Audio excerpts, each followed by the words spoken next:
অবশেষে শেখ হাসিনা এমন একটা সিদ্ধান্ত নিছে, তার ফাঁসিও হয়ে যেতে পারে। যেটাই করা হোক, এটা কিন্তু বাংলাদেশের আওয়ামী লীগের জন্য অনেক বড় একটা সুসংবাদ।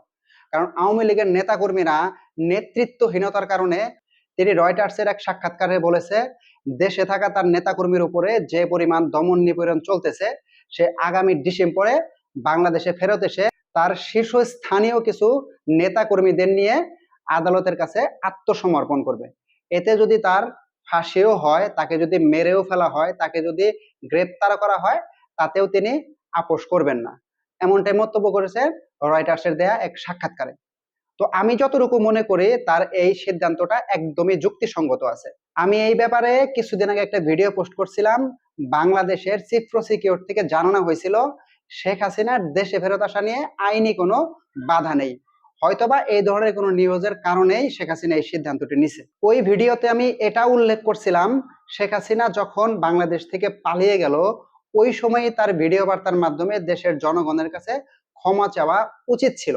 দেখুন, এই যে এখন সে ডিসেম্বরে দেশে ফেরত আসার জন্য সিদ্ধান্ত নিয়েছে, এবং সে যেহেতু নিজেই রয়টার্সের কাছে সাক্ষাৎকারে বলেছে ডিসেম্বরে সে ফেরত আসতেছে, তাকে যদি মেরেও ফেলা হয় তাতেও তিনি পিছপা হবে না। তো এই যে দেখেন, তার কিন্তু জীবন নাশের একটা ঝুঁকি নিয়ে সে দেশে আসতেছে। তো ওই সময় সে যদি নিজের ইগোটাকে ভেঙে সে যদি দেশের মানুষের কাছে যদি ক্ষমা চাইতেন, তাহলে এই যে এই সময় দেশে আসলে সে কিন্তু ভালো একটা বেনিফিট পাইতো।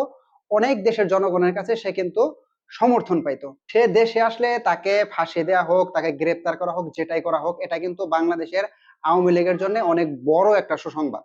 কারণ আওয়ামী লীগের নেতাকর্মীরা নেতৃত্বহীনতার কারণে অনেক বড় বড় প্রোগ্রাম থেকে তারা পিছপা হয়েছে। মানে তারা চাইছে অনেক বড় বড় প্রোগ্রাম করবে, কিন্তু তারা সাহসে কুলিয়ে উঠতে পারে নাই।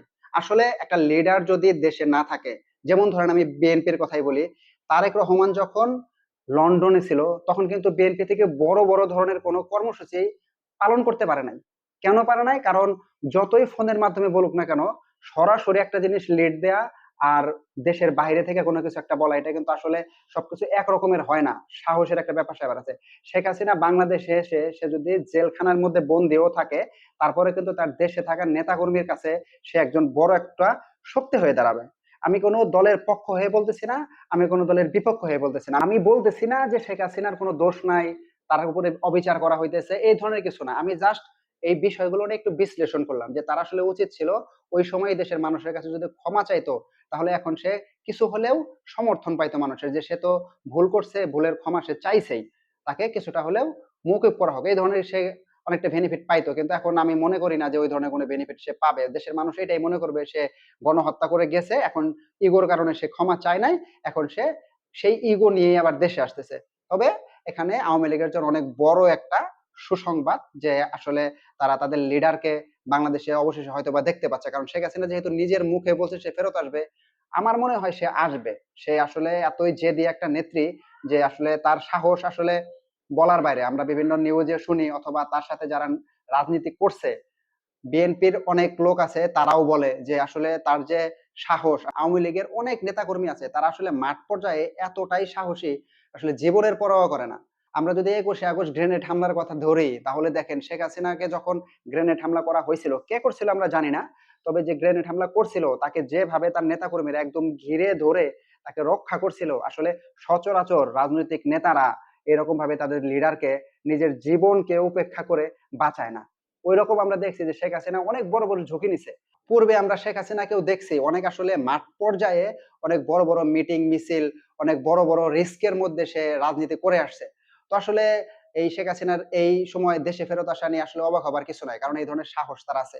আমি আবারও বলছি, আমি কিন্তু আসলে কোনো রাজনৈতিক দলের লোক না। আমার যখন যেটা মনে হয় উচিত অনুচিত, সেটা নিয়ে আসলে আমি আলোচনা করি। তাই আমার আলোচনাগুলোকে আমার ব্যক্তিগত কোনো রাজনৈতিক হিসেবে নেবেন না, এই বিষয়ে আপনাদের প্রতি আমার আশা থাকবে। আমার কথাগুলো যদি ভালো লাগে, আমার চ্যানেলটি সাবস্ক্রাইব করে পাশে থাকা বেল আইকনটি বাজিয়ে দিবেন এই ধরনের ভিডিও সবার আগে পেতে। ধন্যবাদ সবাইকে। আসসালামু আলাইকুম।